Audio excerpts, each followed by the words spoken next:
Hi, and welcome back to another edition of Veterans Forum. My name is Rebecca Jennings, the North Attleborough Veterans Service Officer.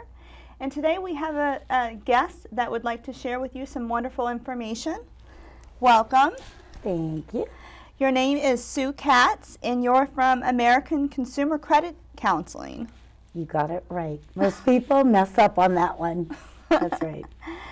Can you share with the audience a little bit about your background and what exactly do you do? So I've got 30 years plus of accounting background. I started working for American Consumer Credit Counseling about 8 years ago. And I am connected as an educator and counselor with the military and both active service and the veteran component. And I love my job. So ACC is a nonprofit. So we take care of consumers across the country.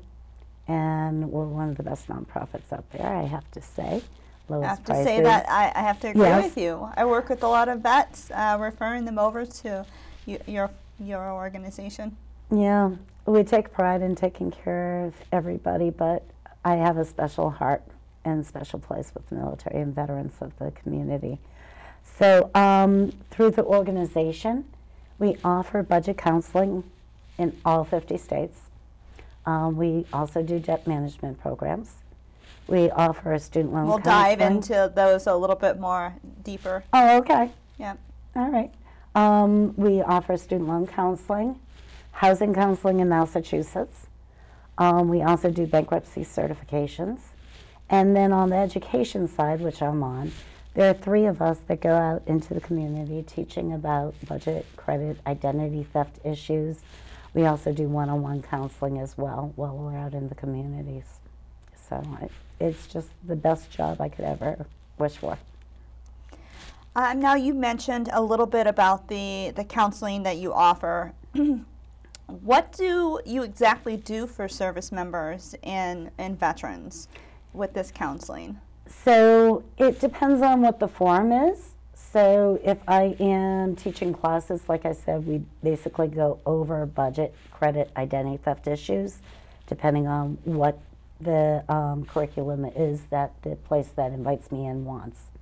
Whether and it's you're a VA invited to a lot of great places throughout Massachusetts. You want to share Yeah. some of those? Well, I work a lot with the different VA hospitals, outreach centers, Northeast Veterans Outreach, and the ones through, God, every place, basically.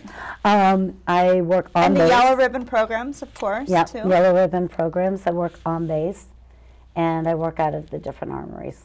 So basically anywhere in Massachusetts that there's something going on.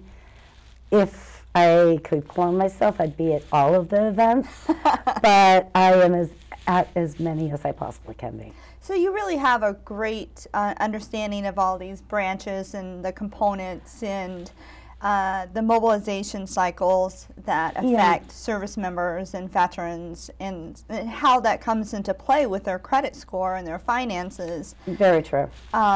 Which is definitely very unique, I would say, what your organization can provide. Yeah, one of the things that I like is I gear my classes to who I'm speaking to. Mm-hmm. So if it's the veteran component, we talk a lot about the veterans discounts that are out there, other organizations that we can connect them with, because I also act as ISVAC's Financial Resources Liaison, and I'm on the board of my VA Community Action Committee.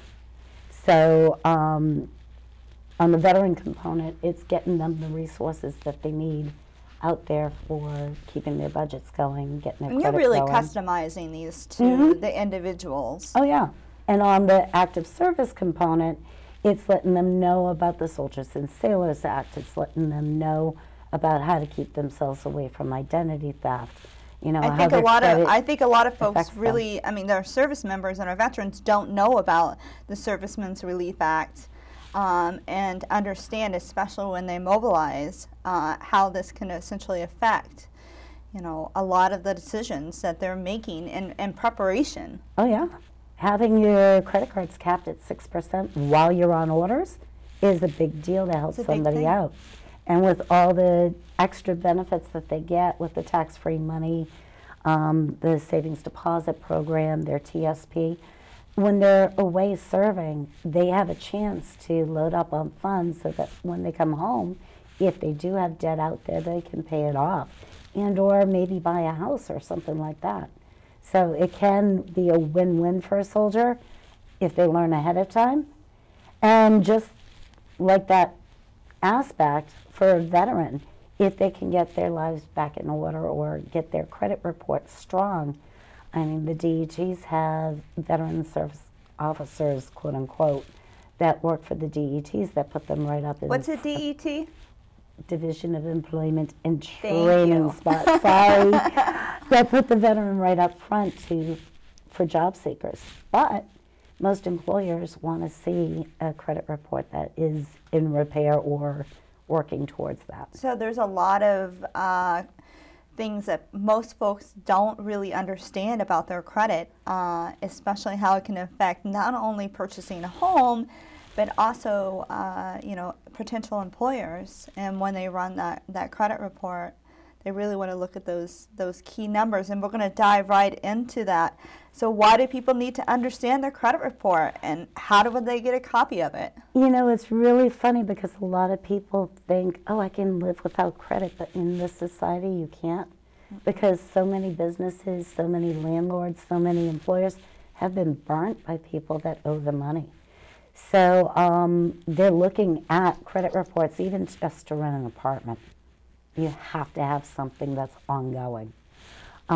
But with the credit report, you can get a copy of it from annualcreditreport.com or directly from the credit reporting agencies. And you can get that once a year, right? In actuality, you can get one from each reporting agency once a year. So I always tell people to split it up. Get TransUnion 1 month, 4 months later Experian, 4 months later Equifax, and rotate it around. And if there's an issue on it, somebody messed up and put something in there that isn't valid, their Inaccurate Credit Reporting Act comes into play, you can actually dispute that. And they'll go back to the creditor for you. They'll have 30 days to tell you why you owe the money or remove it from your credit report. And you're entitled to a second copy of your credit report at that point so that you can make sure that everything's been adjusted properly. I always tell people wait 45 to 60 days out to get that second copy. Oh, okay. Just to make sure that everything's been posted. And then for those folks who've never pulled their credit reports, especially some of our younger service members and veterans, what exactly are they looking at when they look? I mean, when you pull a credit report, it could be very overwhelming. Yeah. Usually I tell people if they've never seen a credit report before, get TransUnion first. Okay. I don't play favorites with the credit reporting. It's just easier as a learning tool to read their credit report. It's very straightforward. But they're looking at their name and any aliases that they go under. So I was married for a period of time, so my name went from Suzanne Katz to Suzanne Barnard, and then back to Suzanne Katz, and I use Sue. So I'll have 4 different names on there. So you're also looking for date of birth too, right? Your date of birth, your addresses. It will list out addresses that you've lived in the past 10, 15 years, sometimes even further Now, back. what if, let's say, what if there's a name incorrect or your date of birth is incorrect? That's a red flag.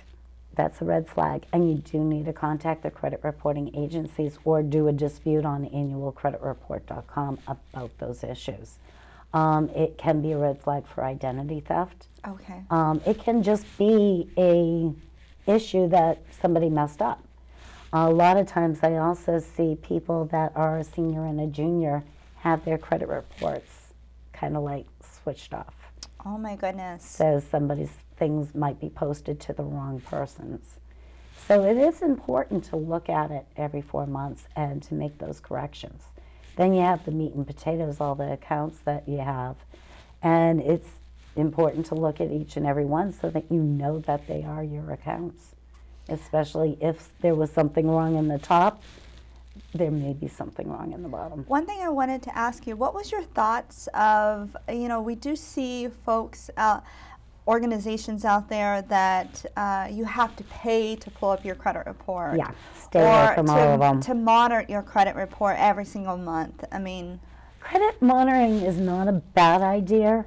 I'm not going to say that it's terrible. Okay. But you can do most of your monitoring on yourself. Okay. Like I said, getting a copy of your credit report every 4 months and then watching your bank statements and your credit card statements on a monthly basis. It's your responsibility to keep up on those things. In fact, where identity theft comes into play, the federal law, and most mass banks will work with somebody a little bit better than federal law, allow you 2 days to notify your bank of a lost or stolen debit card, missing check, or something as a glitch. The banks can hold you by federal law responsible for $50. Between those 2 days and 60 days, the banks can hold you responsible for $500. And after that point, you've been deemed to look at 2 bank statements now, and they potentially can hold you responsible for the entire thing. Where it's a credit card, you have 60 days to make a dispute. Okay. If you don't make the dispute within that 60-day time period, they potentially can hold you responsible for the entire thing as well. Now, veterans and how they can become potentially affected by identity theft. They can fall easily into this. It doesn't matter what your age is, you can still become a victim of it. Yeah. And we've had things like the OPM breach happen, so that records from years and years ago were affected when the Office of Personnel Management of the DOD was breached. So it is very important for veterans, especially since their Social Security number is still attached to the VA hospitals.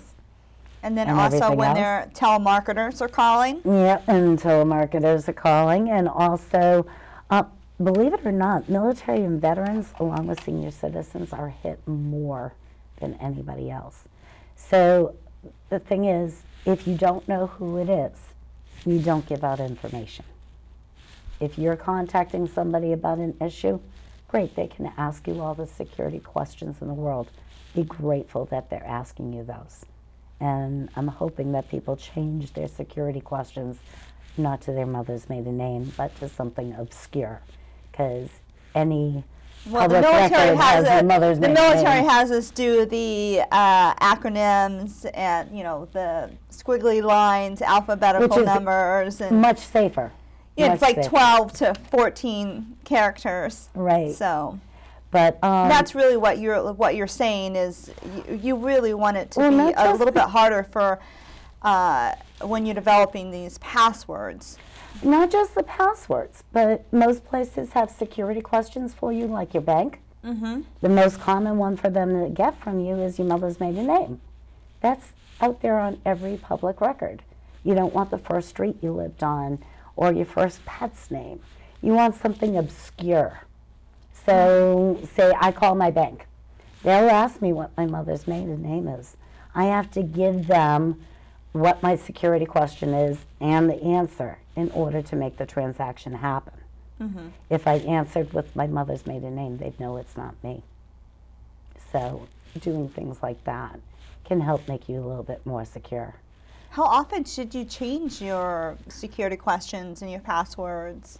Not to make you paranoid, but to stay vigilant to identity theft. Right. Well, I've heard different things from different experts, security people with the military, say within 3 months or on a monthly basis.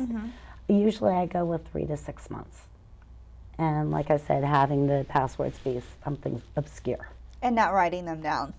Well, if you have to write them down, keep them under lock and key. Right.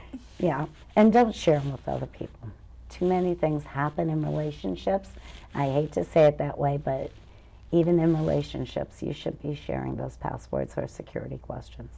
Now, are there any organizations out there that folks can be able to access if they feel that they've been a victim of identity theft?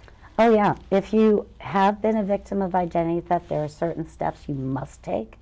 If you think you are a potential victim of identity theft, you should do a fraud alert on your credit report.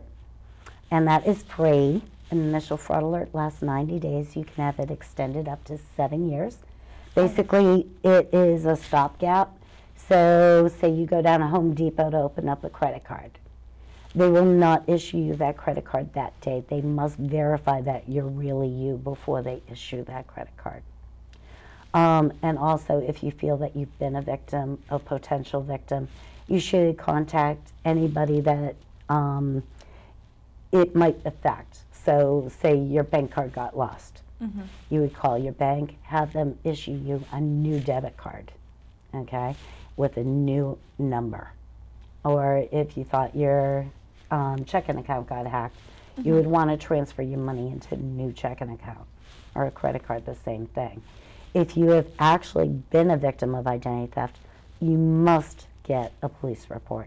It's the only proof that you have been a victim of a crime. So what type of documentation do you need to bring down to the police? In actuality, whatever you got, or if you don't have any documentation, just let them know, and they will fill out the police report with you, or they'll give you one to fill out. And we're not talking about if somebody has a transaction on their credit report and on their credit card, and then they report it to the credit card, and then they're going to reimburse. You're talking about someone stole your identity, is using it to open credit cards or get loans medical or treatment medical or whatever treatment. it might be.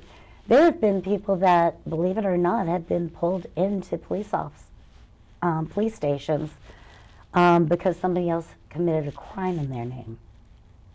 So it's the one crime that is a victim's crime. You got to prove it's not you. That police report, as soon as you find out that maybe your wallet's been stolen, that is your proof that it's gone. Okay. With that, you also want to contact, obviously, the banks, credit card companies, Social Security, whoever it might be that might be potentially affected by it. And then you want to go on and you want to put either a credit freeze on your credit report or a fraud alert on your credit report. Which you can do when, soldiers can do when they're mobilized, getting ready to mobilize during that deployment, which is pretty common. Yeah, we usually tell them to either put a fraud alert on or a credit freeze on before they go overseas. The freeze does cost a few dollars, and the credit reporting agency will issue a password or a PIN number, and nobody will be able to access your credit report, including yourself, without using that PIN number or password to quote-unquote thaw it out, and this is their words, not mine. And then after you go for that job or you go for the new car or whatever it might be, you have to go and freeze it again. Okay. Okay. So troops can really focus, if they do this, they can really focus on, the mission of whatever they set. Yep. And people that have been victimized by identity theft, and it could be on multiple occasions or it could be just once, it gives them a little peace of mind that at least that part of their life is secure. Right. So, and then the third thing is you do want to put in a report with the FTC, Federal Trade Commission. And they have an awesome website, ftc.gov/identity theft. And you can do your report with them. That's how the bigger rings get caught. Okay. Sort of like what happened in South Boston a few years back, where somebody from Chicago said that their identity was stolen while they were at a convention, and then another family from Maine was down in Boston having dinner. Well, they found a ring right around the convention center that was stealing people's identities. And that's how those people get caught, and we want them to get caught because identity theft raises the cost of everything that we do to everyone. It does, absolutely.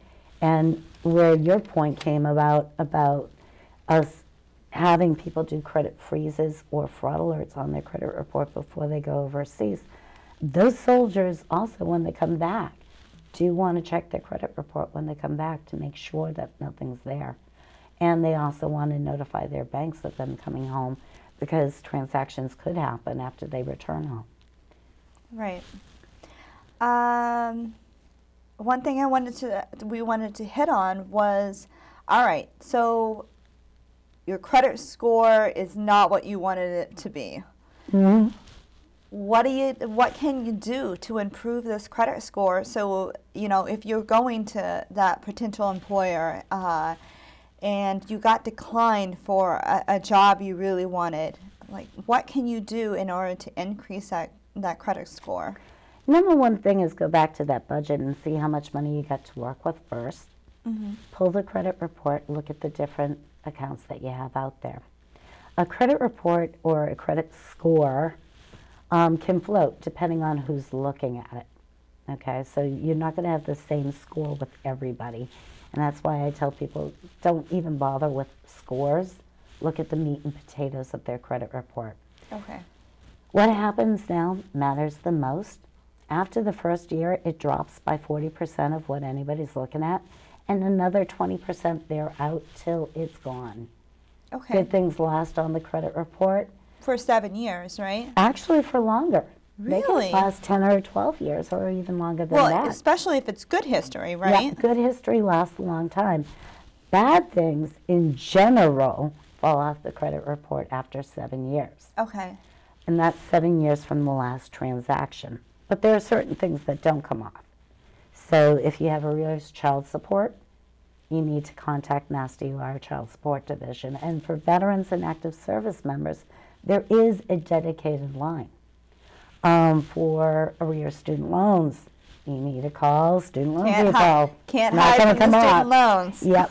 Certain taxes, working with the federal government, a whole lot easier than most states and municipalities. If you have a court lien or judgment, those are going to stay on until it's taken care of and 7 years thereafter. And if you file a Chapter 7 bankruptcy, it'll stay on for 10 years after the fact. Oh, 10 years? Yep. A Chapter 13 will come off 7 years afterwards. okay. Chapter 7 stays on for 10. How about medical bills? Medical debt only shows up on your credit report if you wind up in collections. Okay.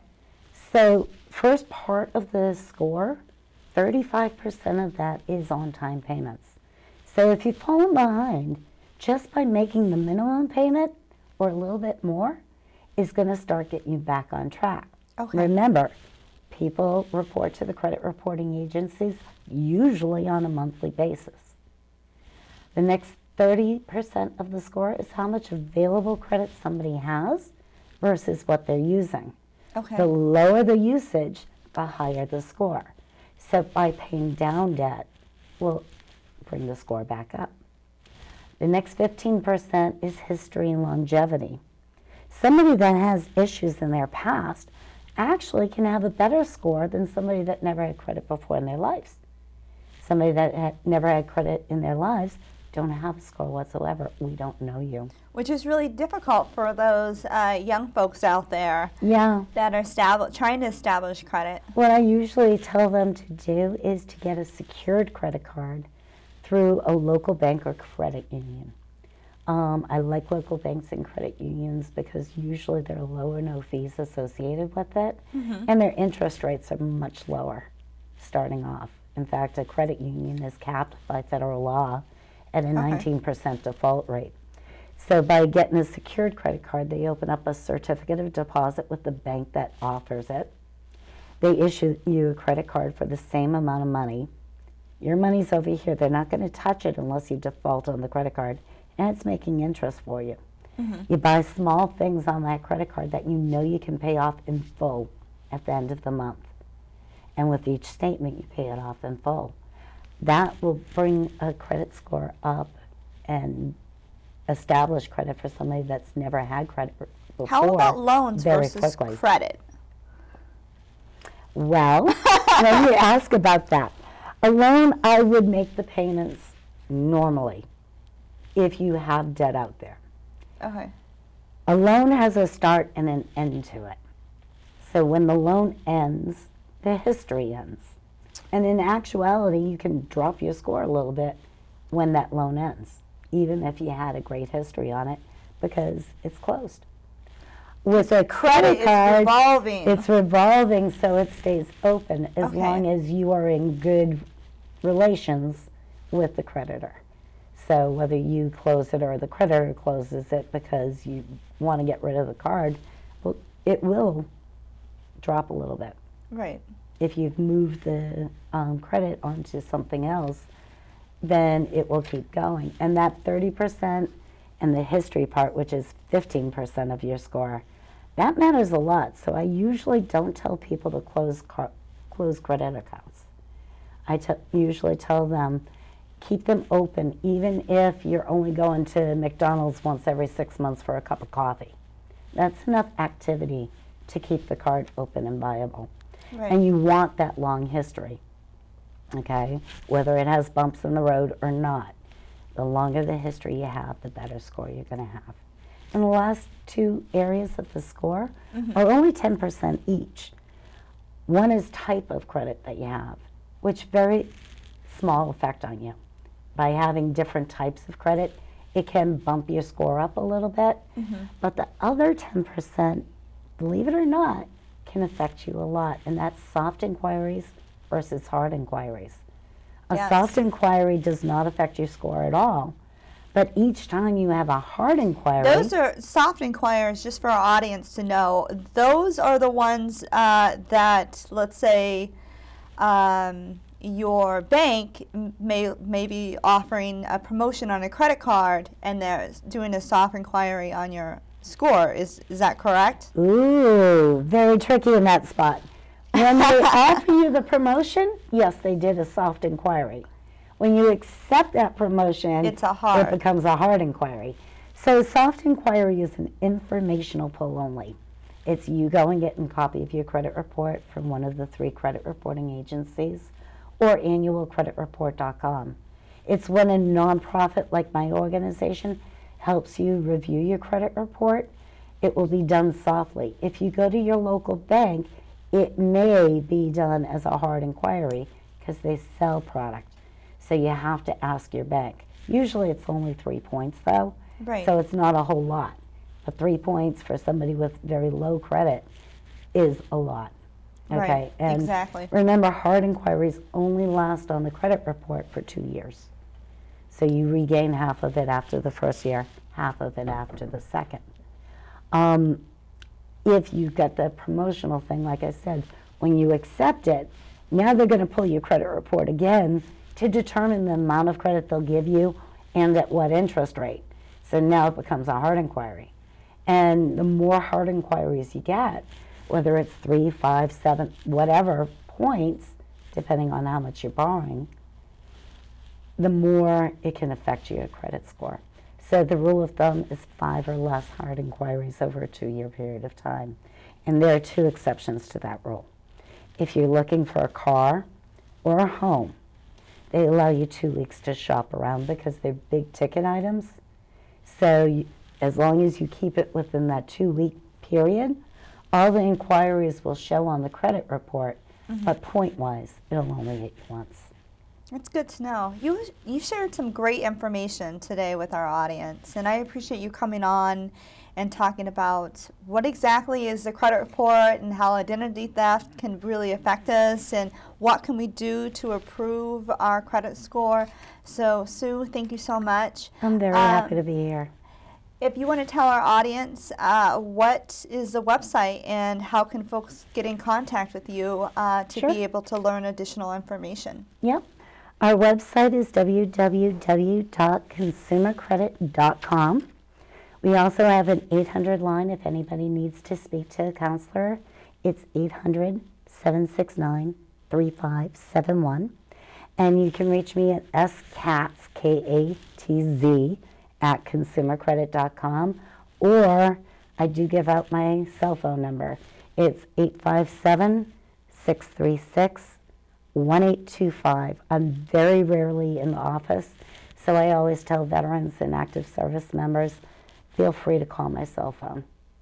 Thank you so much for being on the show today. I appreciate it. Thank you for having me, Rebecca. Hey. That concludes today's show, and I appreciate you coming and joining us and learning about another great agency that has some wonderful resources. And until next time, I will see you soon.